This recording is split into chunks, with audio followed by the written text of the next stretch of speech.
There are moments from your past that still feel alive in your body, even though they happened years ago.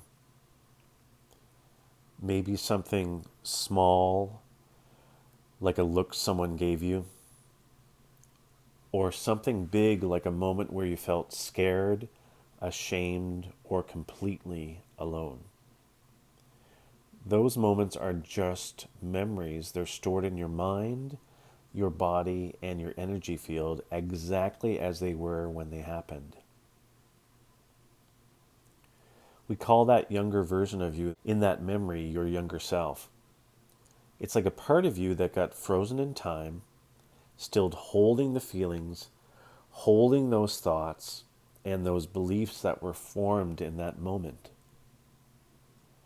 When your younger self is still in pain, your present day self can get triggered in ways that you don't always make sense to you. You might feel fear in situations that you should feel safe. You might doubt yourself even when you know you're capable. That's because part of you is still living as if the old moment is happening right now. So, in our work together, we don't just talk about the past, we actually step into it.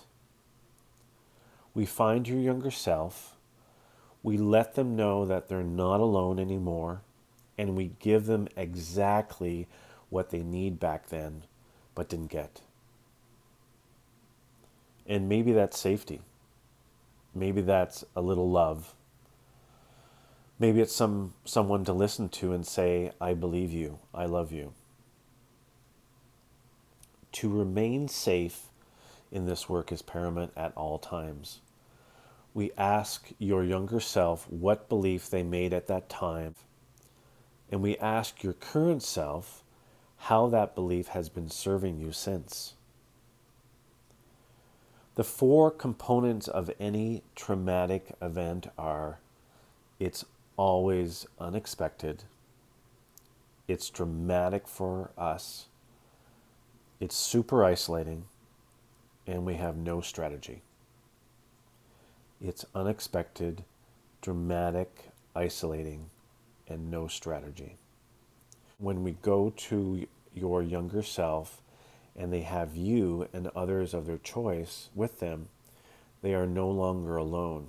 With love, nurturing, and protection, your younger self can become empowered and create a new strategy, one that supports your life now. So I invite you to consider this. What might shift if your younger self no longer had to stay in that moment alone, isolated, and without a strategy?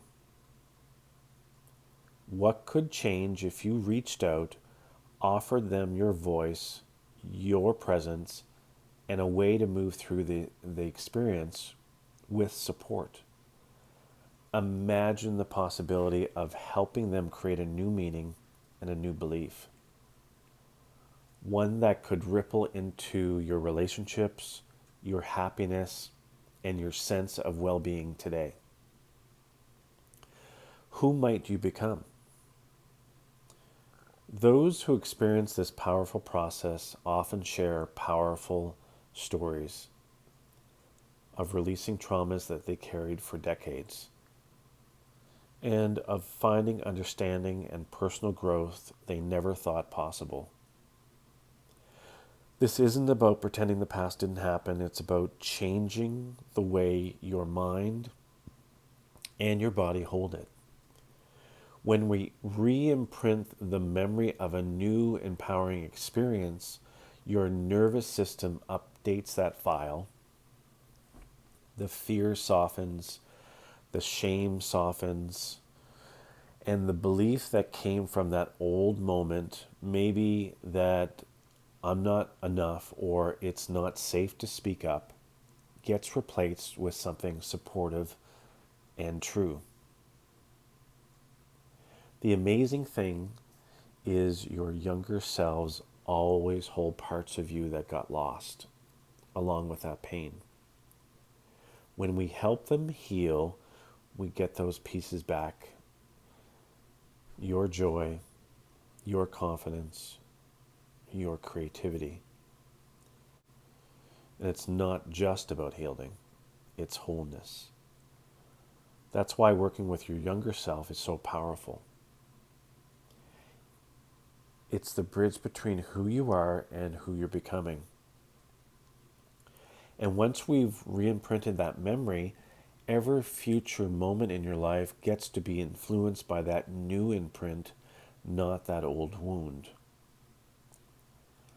So as we work together, know that when we go back to meet a younger self, we're not going backwards in your life. We're moving forward with all of you intact. It is some of the most gentle and most life-changing work that you can ever do for yourself.